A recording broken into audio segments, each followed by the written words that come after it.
Welcome to your personalized deep dive. Today we're tackling self-reinvention. Okay. And you've given us a fascinating mix of YouTube videos to work with. Oh, wow. Everything from shifting your mindset and journaling techniques to even Matthew McConaughey's personal transformation journey. Wow, that's quite a range. I know, right? Let's dive in. Okay. There's this one video from the channel, The Art of Improvement, Okay. that really caught my eye. Mm-hmm. It talks about the power of switching from a fixed mindset to a growth mindset. Yeah. Basically, moving from feeling limited to believing you can always learn and grow. That's a foundational concept in a lot of self-improvement approaches. Yeah. What I find fascinating is how the video suggests such a simple tweak to our language can shift our perspective. Oh. Like if you're struggling with something, instead of saying, I can't do this, you add the word yet. I can't do this yet. It seems almost too easy. Right. But I can see how that small change could open up a whole new way of thinking about challenges. Yeah. It implies that you're not stuck. You're just on a journey of learning. Exactly. Yeah. And this idea of taking ownership of your growth is a recurring theme in a lot of these videos. Oh, interesting. The Art of Improvement video also talks about replacing a victim mentality with an ownership mentality, Right. which ties into this concept beautifully. This really resonated with me. Yeah. They quoted Steve Chandler, who said something like, Mm-hmm. "Stop trying to make a living and start designing a life." It's a subtle shift in wording, but it implies a whole different level of agency, doesn't it? Absolutely. Yeah. When you talk about an ownership mentality, you're moving away from blaming external circumstances or feeling powerless. Right. Instead, it's about acknowledging that you have the ability to make choices and take action to shape your own life. Okay, so we've got this idea of taking ownership, but how do we actually put that into practice? That's the question. That's where I think this journaling system you included comes in. Oh, yeah. It's called the life tracker method. And the creator, Reinvention, claims it can help you optimize your life. Now, there are a lot of journaling systems out there. I bet. But what's intriguing about the life tracker method, as Reinvention explains in his video, Yeah. is that it goes beyond just writing down your thoughts and feelings. Okay. It encourages you to track specific habits, metrics, and even things like your mood or energy levels alongside your daily highlights. It's almost like having your own personal data analyst for your life. Exactly. Right. And Reinvention even mentions in the video being inspired by Leonardo da Vinci's journals, Oh, cool. which famously contained all sorts of observations, Yeah. sketches, and ideas. Wow. Imagine if we could look back on years of meticulously tracked data about our own lives and discover all sorts of hidden patterns and connections. Right. That's the potential power of this journaling system. I love that idea. Yeah. And it makes me think about how this ties back to the growth mindset. Mm-hmm. Instead of just passively reflecting on your day. You're actively collecting data that can help you learn, grow, and make more informed decisions about your life. It's turning a journal from a diary into a tool for self-improvement. Right. Speaking of tools for self-improvement, Yeah. one of the videos you included delves into the concept of shadow work. Yeah, this one was from the Freedom and Thought channel. Okay. I have to admit, the term shadow work always sounded a bit intimidating to me. It can sound a bit daunting, Yeah. but it's a really powerful concept. Essentially, your shadow refers to those aspects of yourself that you tend to repress or hide, often because they've been deemed unacceptable or negative by society or even your own internal critic. So, are we talking about deep, dark secrets here? Not necessarily. It could be something as simple as repressing your anger because you've learned that it's not nice to express anger. Right. Or maybe you downplay your own achievements because you've been taught not to brag. I see. Yeah. So how does this shadow work actually help us reinvent ourselves? The idea is that by acknowledging and integrating these hidden parts of ourselves, we become more whole and authentic. We stop wasting energy trying to suppress these aspects of our personality. Right. And we can actually start to leverage them in a positive way. That makes sense. Yeah. It's like instead of fighting against those shadow parts of ourselves, Right. we learn to embrace them and integrate them into our personalities. Precisely. Right. And that can lead to greater self-awareness, acceptance, and ultimately a more fulfilling life. This reminds me of another video you included featuring Earl Nightingale, Oh, yeah. a motivational speaker from the past. Oh. I wasn't familiar with him before, but his message in the video from the motivational TV channel really struck a chord. What stood out to you?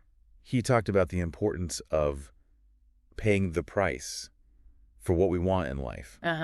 Which seems to connect back to this idea of the ownership mentality. Yeah. He wasn't suggesting a financial price, was he? No, he was referring to the effort, dedication, and persistence required to achieve our goals. Nightingale argued that true fulfillment doesn't come from shortcuts or easy wins, but from the journey itself, from the struggles we overcome and the lessons we learn along the way. It's a reminder that reinvention isn't a passive process. Right. It requires us to get uncomfortable, to push ourselves beyond our limits, and to be willing to put in the work. Exactly. It's about embracing the challenges and seeing them as opportunities for growth.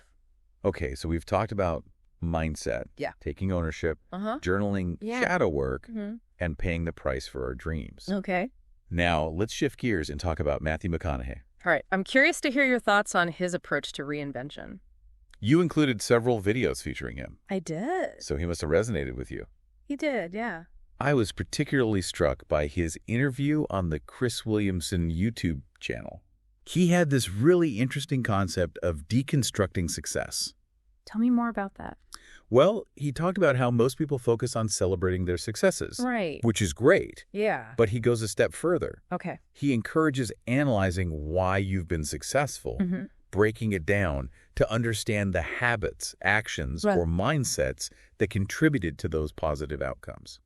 That's an interesting take on success. Yeah. It's not just about basking in the glory, but about understanding the science behind it, so to speak. Exactly. Yeah. And I think this connects back to that earlier point about the ownership mentality.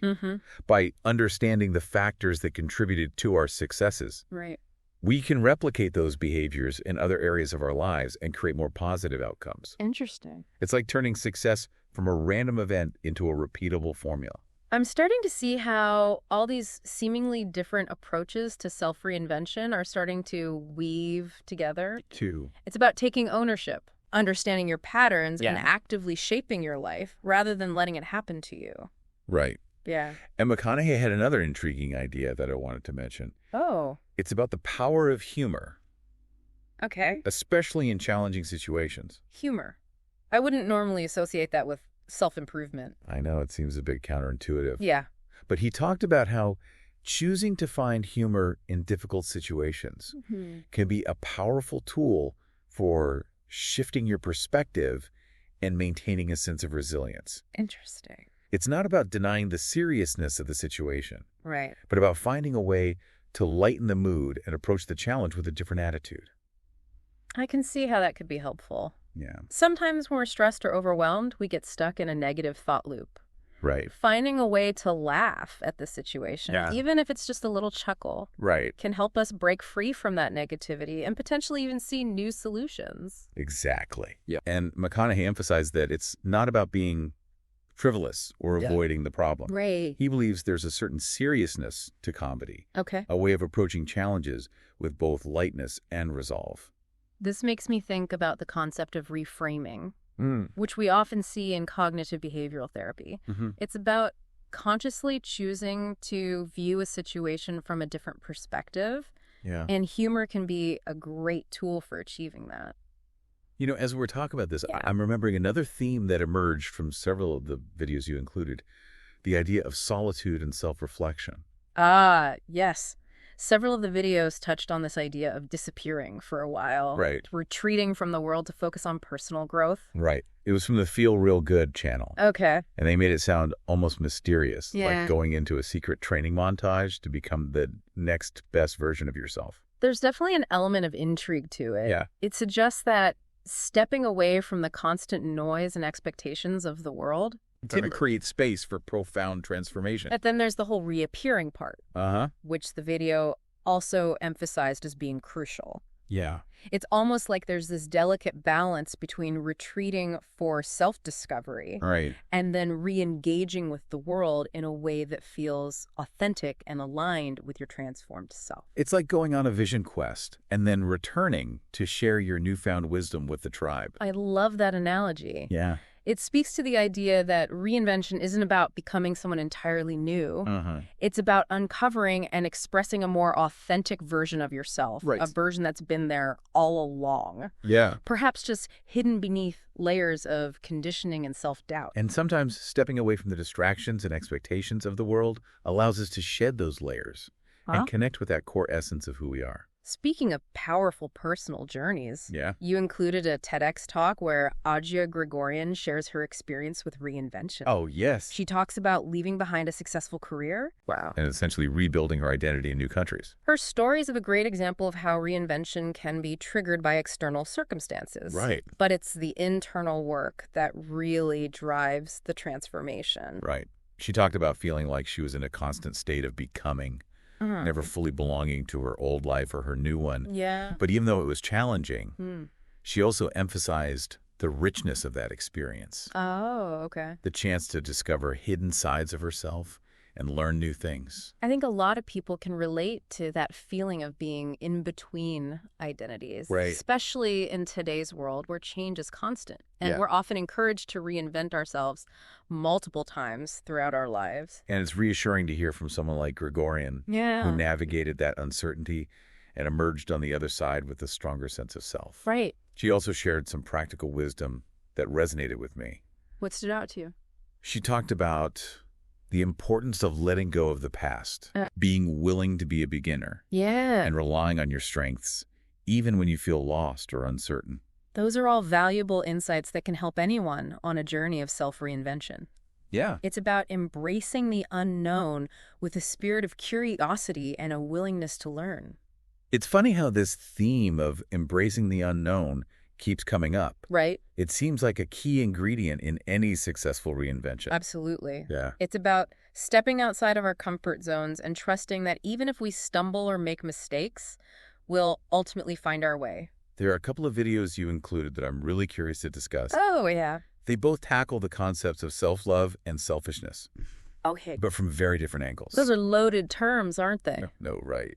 There's so much baggage and misunderstanding around them. For sure. I'm interested to hear how these videos approach those concepts. Well, the first one, from the Success Chasers channel, starts by breaking down the idea of self-love.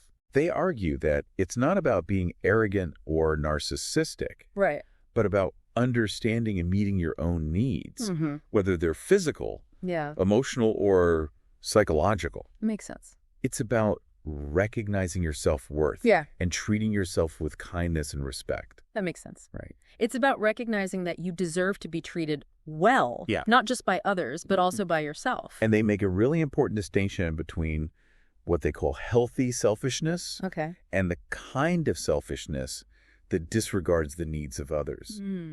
They argue that it's possible to prioritize your own well-being without being inconsiderate or neglecting your responsibilities to others. It's about finding that balance, that sweet spot where you're taking care of yourself in a way that allows you to show up more fully in your relationships and in the world. The second video on this topic, also from Success Chasers, takes a completely different approach. It's like a crash course in the philosophy of self-love and selfishness, drawing on insights from thinkers across history. Wow, that's ambitious. Right. Which philosophers did they feature? They covered a wide range, from Friedrich Nietzsche and Carl Rogers to the Buddha and even Ayn Rand. It's fascinating to see how these different perspectives, some of which are quite contradictory, can coexist and offer insights into these complex concepts.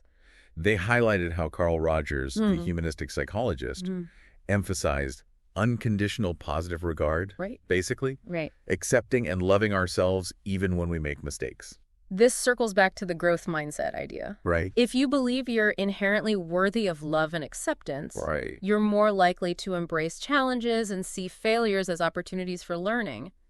They also touched on Ayn Rand, who's a bit more controversial. But her ideas are definitely thought-provoking. She championed individualism and argued that pursuing our own rational self-interest is not only morally permissible, but essential for a flourishing society. It's a perspective that can challenge our preconceived notions about altruism and self-sacrifice. For sure. It raises questions about the nature of our obligations to others and the importance of respecting individual autonomy. I found it particularly interesting how they contrasted Ayn Rand's ideas with the Buddhist philosophy. Oh, interesting. Which encourages finding a middle way between self-indulgence and self-denial. It's about finding that balance between taking care of ourselves and being mindful of the needs of others. Right. Which aligns with the concept of healthy selfishness that we discussed earlier. These videos really made me think about how our culture often demonizes any form of self-prioritization, labeling it as selfish or narcissistic. Yeah. But maybe there's a way to reframe this, to see taking care of ourselves as a necessary foundation for building healthy relationships and contributing to the world in a positive way. I think you've hit on a crucial point. Self-care is often seen as indulgent or even selfish. Right. But it's really an act of self-preservation. Yeah. If we're constantly depleting ourselves, how can we possibly show up for others in a meaningful way? It's like trying to run a marathon on an empty stomach. Exactly. You might get a few miles in, but you're not going to last very long. And that's why I think these conversations about self-love and healthy selfishness are so important. Yeah. They challenge us to rethink our assumptions and to find a more balanced approach to taking care of ourselves and our relationships. No. Speaking of finding balance, you included a video featuring John Danaher. Oh, all right. A renowned jiu-jitsu coach. I have to admit, I'm not into martial arts. Okay. But his philosophy, as explained in the video from the Warrior Philosophy channel, really resonated with me. What stood out to you?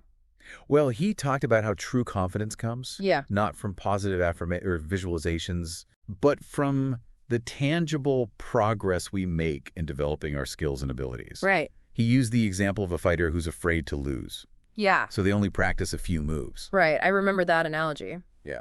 Danaher argues that this approach limits growth. It's by pushing ourselves beyond our comfort zone, trying new things, and yes, even failing sometimes, that we truly expand our capabilities. That's what resonated with me. Yeah. It's not about avoiding failure or trying to be perfect. It's about embracing the learning process and recognizing that mistakes are an inevitable part of growth. And that's where the concept of deliberate practice comes in. Danaher emphasizes the importance of setting goals and having a training plan, whether you're training for a fight or working towards any other objective. It's about approaching self-improvement with intentionality and focus. There was another interesting piece of advice that he shared. Oh, yeah. Do you remember what it was?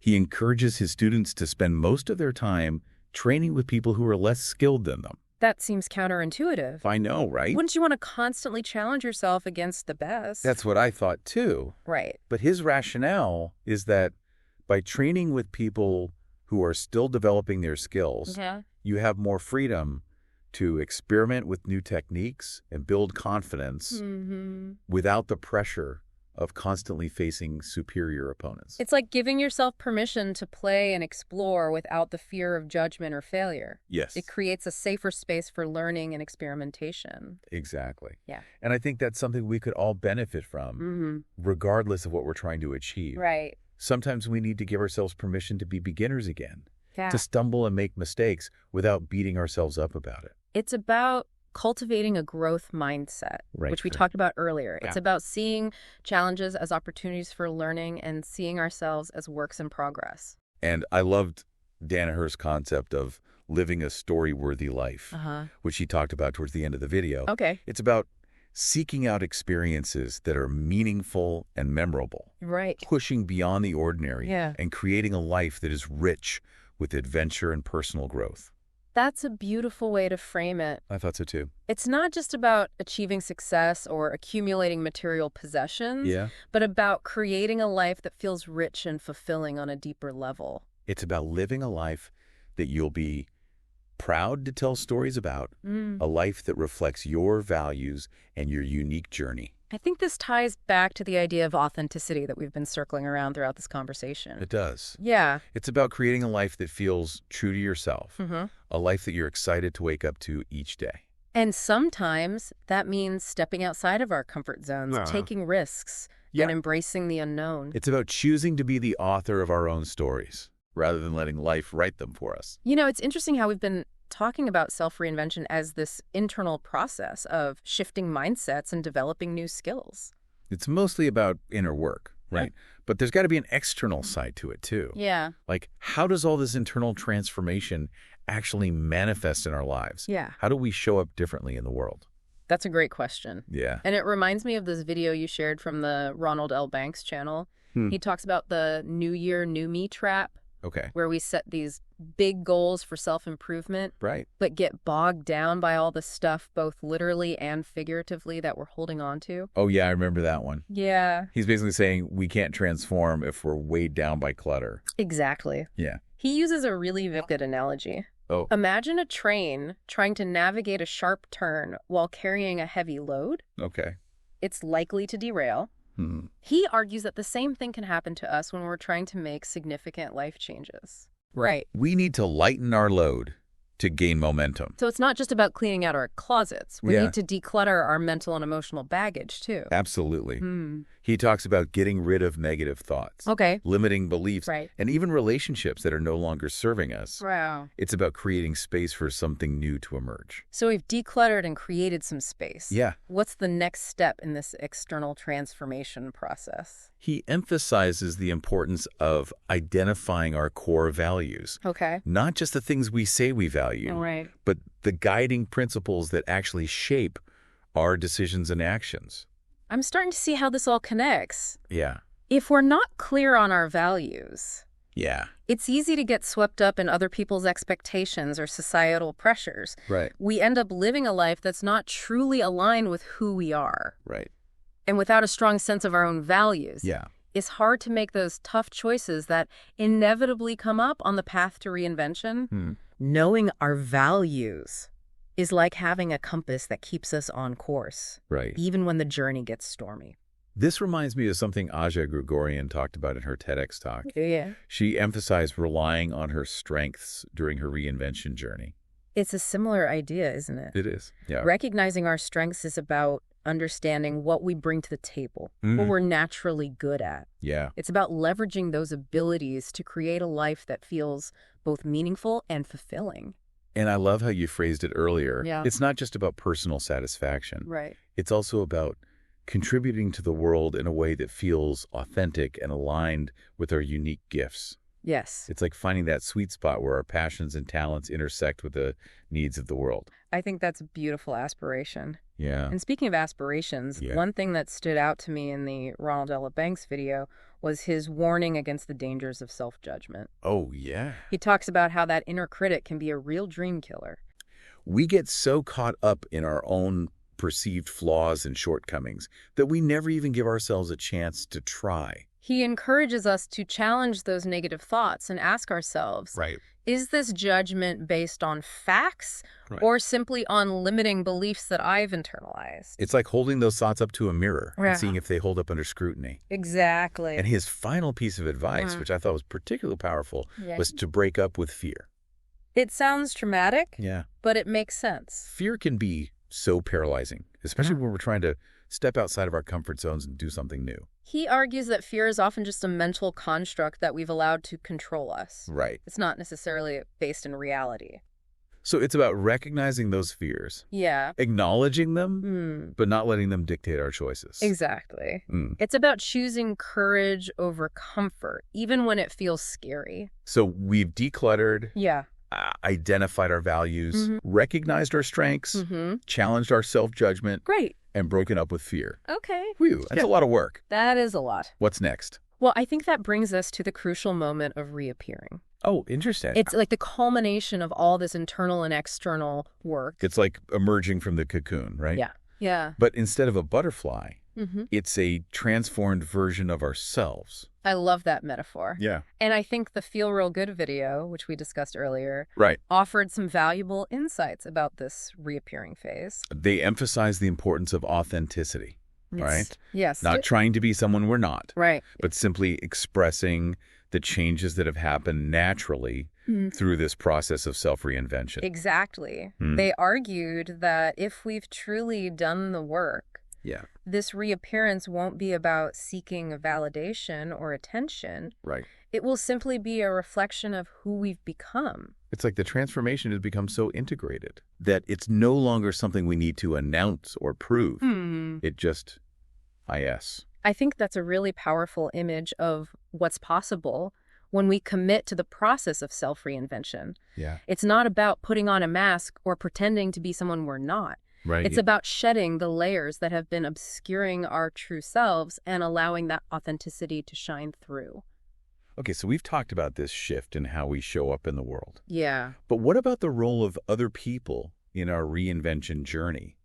Do we need their support? Yeah. Or is it better to go it alone? Right. Like that disappearing video suggested. It's a great question. Yeah. And honestly, there's no easy answer. Right. There are valid arguments on both sides. Right. Some of the videos emphasize the importance of having a supportive network of friends, family, or mentors who can encourage us and provide guidance. Yeah. But then there was that disappearing video. Right. Which advocated for a period of deliberate isolation during the transformation process. Both perspectives make sense in their own way. There's no doubt that having a strong support system can be incredibly helpful, Right. especially when we're facing challenges or feeling discouraged. For sure. It's like having a team of cheerleaders who believe in us and our vision, even when we might doubt ourselves. I can see how that would be invaluable.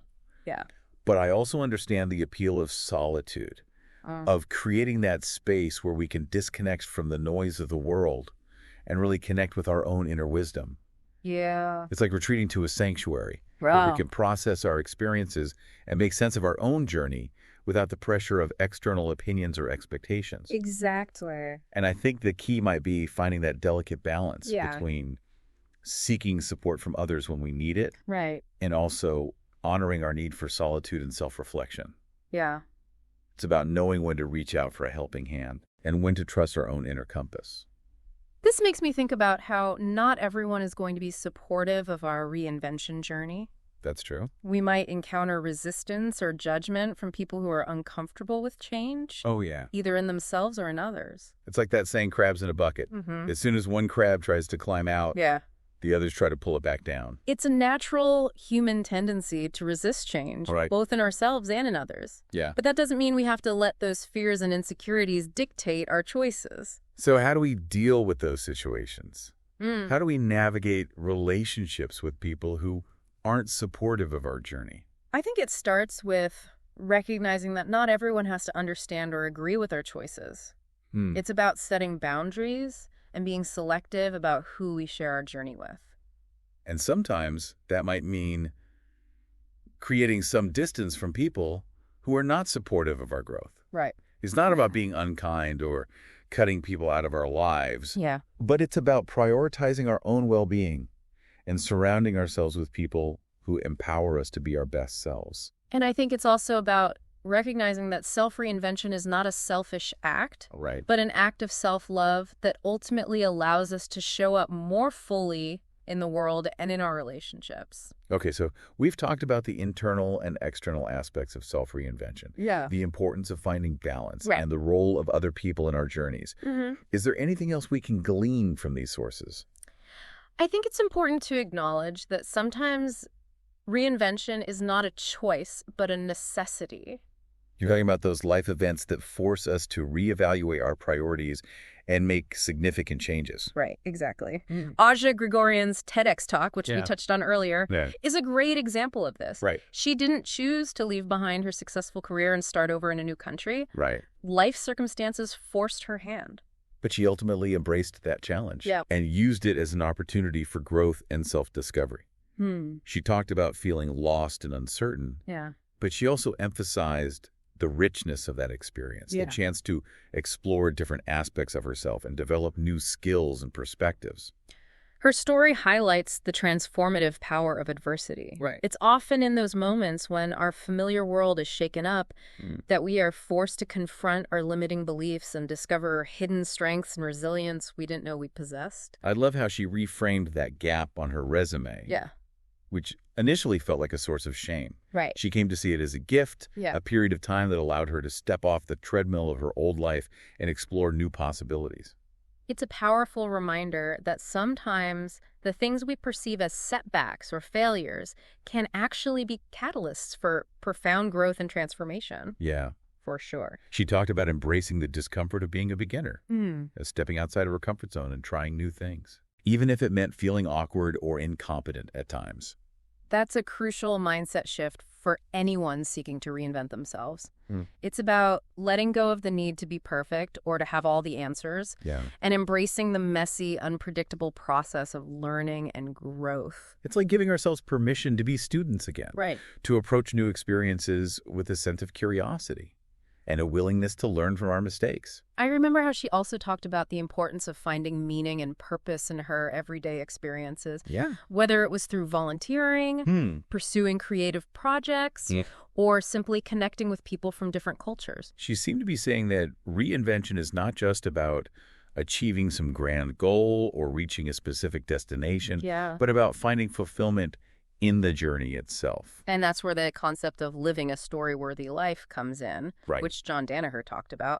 It's about infusing our daily lives with intention and meaning, regardless of our external circumstances. It's about making choices that align with our values and create a life that feels rich and authentic, even in the midst of challenges or uncertainty. And I think Gregorian's story also highlights the importance of seeking support when we need it.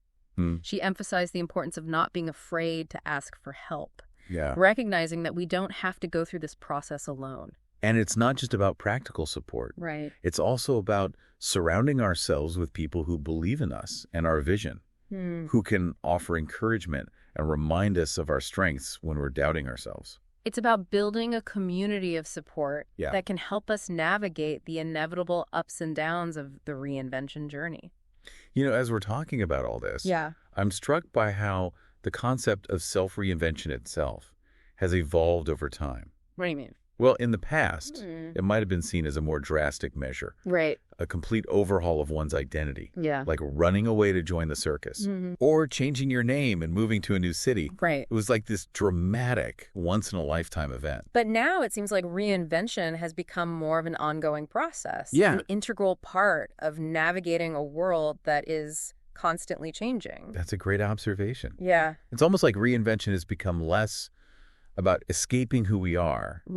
And more about becoming more fully ourselves. Exactly. It's about adapting to new circumstances, embracing new opportunities, and continuously evolving in a way that feels authentic and aligned with our values. It's less about starting over with a blank slate and more about building on the foundation of who we already are, while also being open to growth and expansion. Like adding chapters to our life story, rather than starting a whole new book. It's a more nuanced and integrated approach, recognizing that change is not a one-time event, but a constant thread woven throughout the tapestry of our lives. I love that metaphor. The tapestry of our lives. It beautifully captures the idea that reinvention is not about erasing the past, but about adding new layers of experience and wisdom that enrich the overall design. And those new layers can come from a variety of sources, facing challenges, embracing new opportunities, pursuing our passions, deepening our relationships, or simply taking the time to reflect and learn from our experiences. It's like each experience, whether positive or negative, adds a new hue or texture to the tapestry, making it more intricate and beautiful. And that's what makes the journey of self-reinvention so fascinating and rewarding. It's an ongoing exploration of who we are and who we are becoming, a process of continuous growth and evolution that unfolds throughout our lives. It's beautiful, really. It's not about reaching some final destination or achieving some ultimate version of ourselves, but about embracing the journey itself and finding fulfillment in the process of becoming. Exactly. It's about cultivating a mindset of curiosity, openness, and a willingness to embrace the unknown, knowing that the path of self-reinvention is often winding and unpredictable, but ultimately leads us to a deeper understanding of ourselves and a more fulfilling life. We still have more to uncover from your source material, but before we move on, I'm curious, what's resonating most with you from this exploration of how we navigate the external aspects of self-reinvention? I'm struck by how the theme of ownership that emerged earlier is so relevant here as well, whether it's taking ownership of our values, our strengths, or our choices about who we surround ourselves with. Yeah. It seems like this sense of agency is essential for creating lasting change. It's like a shift in perspective from feeling like life is happening to us to recognizing that we have the power to shape our own experiences. Exactly. It's about stepping into the driver's seat of our own lives and recognizing that we have more control than we might realize. And that can be both empowering and a little bit daunting, right? Absolutely. Yeah. But it's also incredibly liberating. Once we realize that we have the power to choose our own path, even amidst difficult circumstances, it opens up a world of possibilities.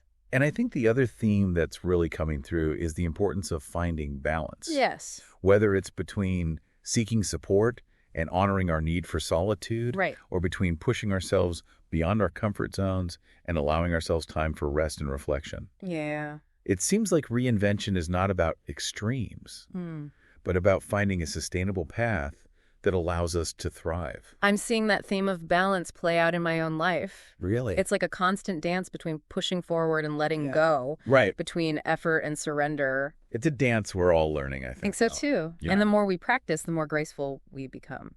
You know, as we've been exploring these different facets of self-reinvention, it's striking me that it's not just about personal growth. There seems to be this thread of connecting that growth to something bigger. Finding our place in the world and making a meaningful contribution. That's a really insightful observation. It's like we're drawn to this idea that personal transformation isn't just about ourselves. It has the potential to ripple outwards and impact the world around us. Exactly. Yeah. And several of the videos you included touch on this idea. Okay. I'm thinking specifically about Matthew McConaughey's interview. Where he talks about how his career focus has shifted over time.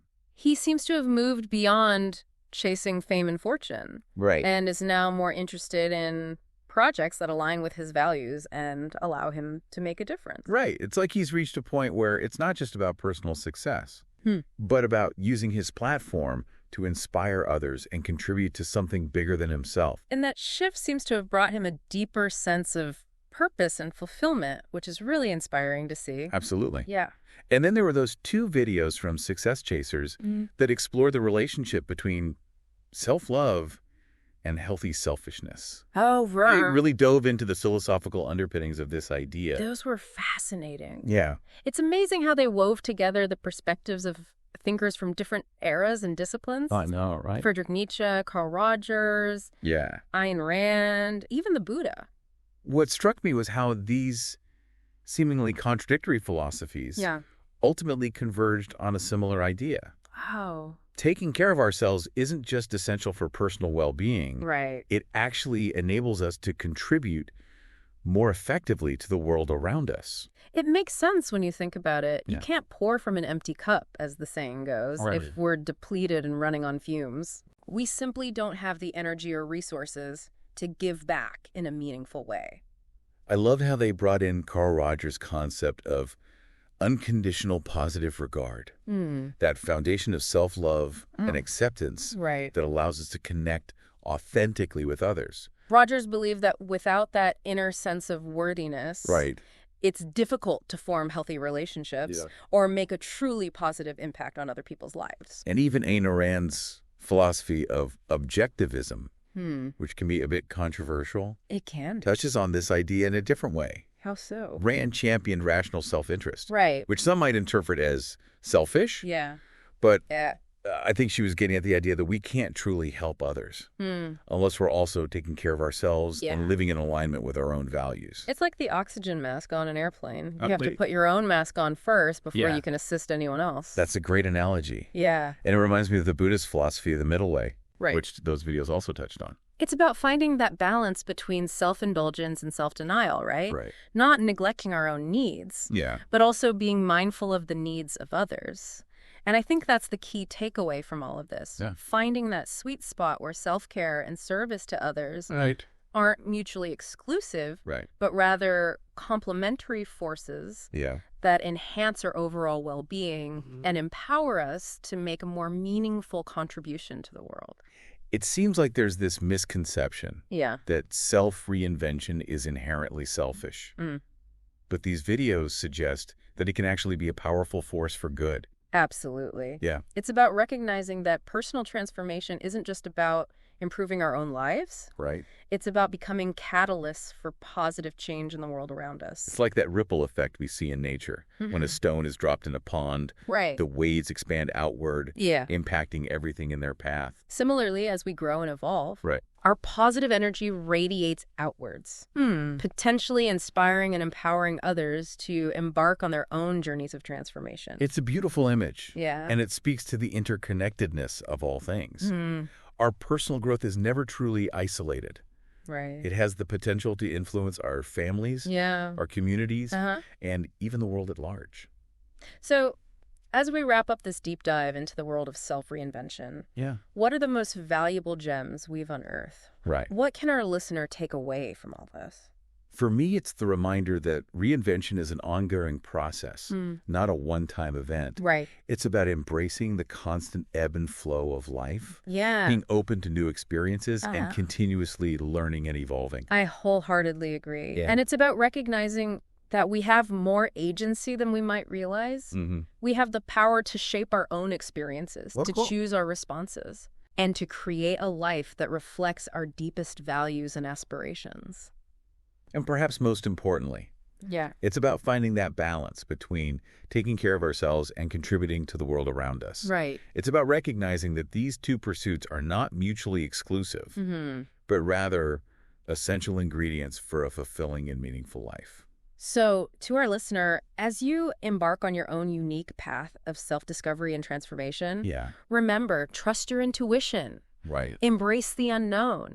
And never underestimate your power to create a life that reflects the best version of yourself. And remember, it's never too late to reinvent yourself. Right. The journey of self-discovery and growth is a lifelong adventure.